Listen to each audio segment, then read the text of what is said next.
दामाद का प्यार क्या होता है शायद मेरे पति को ये कभी पता तक नहीं चला। भाई बहन से लेकर मम्मी पापा तक किसी को वो पसंद तक नहीं थे। मुझे तो याद भी नहीं कब हृदय ने अपने ससुराल में अच्छे से खाना खाया था। ऐसा दिन भी देखना पड़ा था कि सबके खाने के बाद उसे खाना तक नसीब नहीं हुआ। बस बाकी बची हुई सब्जी से बड़े मजे से खाता था, पर जुबान में एक शिकायत तक नहीं थी। पर जब मेरे जीजाजी आते थे तब उनके लिए मेरे परिवार का दामाद का प्यार उमड़ उमड़ के आता था। 26 पकवानों का खाना बनता था, कई और भी मिठाइयाँ आती थी, जैसे कोई दावत लगा हो। मैंने तो ऐसा भी देखा है कि 2 दामाद जब खाना खाने बैठते हैं तो बड़ी वाली मछली का पीस जीजाजी के हिस्से में ही आती थी। असल में ये प्यार जो है वो निर्भर करता है इनकम के ऊपर। हम तो किसी तरीके से गुजारा कर लेते हैं और ऐसे भला प्यार की उम्मीद कैसे रख सकते हो। और वहाँ मेरे जीजाजी बड़े अफसर हैं। एक दिन हृदय ने मेरी बहन के लिए बड़े प्यार से एक साड़ी खरीदी थी, तो मेरी बहन ने उसे देखते हुए कहा, जीजाजी मैं फुटपाथ से खरीदी हुई चीजें नहीं पहनती, एक काम कीजिए ये आपके पास ही रहने दीजिए। ये कहकर बहन ने वो साड़ी हृदय के पास ही छोड़ दिया। उस दिन मैंने बहन से कुछ नहीं कहा, बस चुपचाप उस साड़ी को उठाकर रख दिया। फिर भैया अपने पुराने कपड़े मेरे हाथों में देकर कहते थे कि मैंने ज्यादा दिन इस्तेमाल नहीं किए, चाहे तो अपने पति को दे देना पहनने के लिए। तब भी मैंने कुछ नहीं कहा, बस चुपचाप उनको उठाकर रख दिया कमरे में। एक दिन मम्मी डैडी ने कहा, तेरे पति के लिए तो कहीं मुंह दिखाने के लायक तक नहीं रहे हम।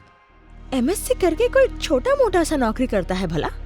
तो मैंने सर झुका के कहा, नौकरी ही करता है तो क्या हुआ, चोरी तो नहीं करता है ना? और अगर इतना ही बुरा लगता है तो कुछ पैसे ही दे दो। उन्होंने एक बिजनेस प्लान बनाया है, कहीं भी लोन नहीं मिल रहा, इसलिए नहीं कर पा रहे हैं। तो पिताजी ने गुस्से में कहा, मेरे पास कोई पैसे नहीं है। पर कुछ दिन पहले ही उन्होंने जीजा जी को 10 लाख रुपए दिए फ्लैट खरीदने के लिए।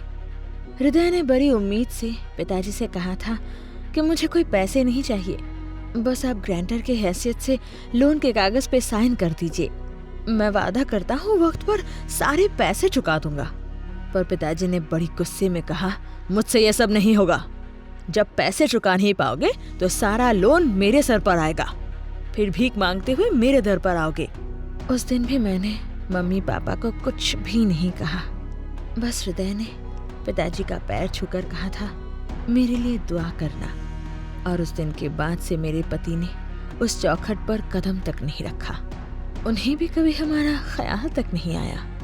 हृदय ने अपनी पुश्तैनी जमीन जायदाद बेचकर एक बिजनेस शुरू किया। धीरे धीरे वो काफी बड़ा होता चला गया। हृदय की कड़ी मेहनत और उसके अच्छे गुणों की वजह से हमारे दिन लौटने में भी वक्त नहीं लगा। जिन्हें हमें देखना तक गवारा नहीं था, वही आज हमें रोज फोन कर करके घर आने के लिए कहते हैं।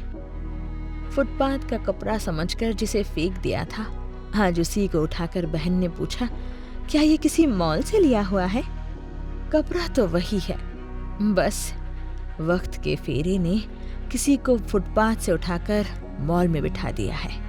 मैंने भैया को एक अच्छा सा सूट खरीद कर दिया और कहा कि ये नया है, किसी का इस्तेमाल किया हुआ नहीं है।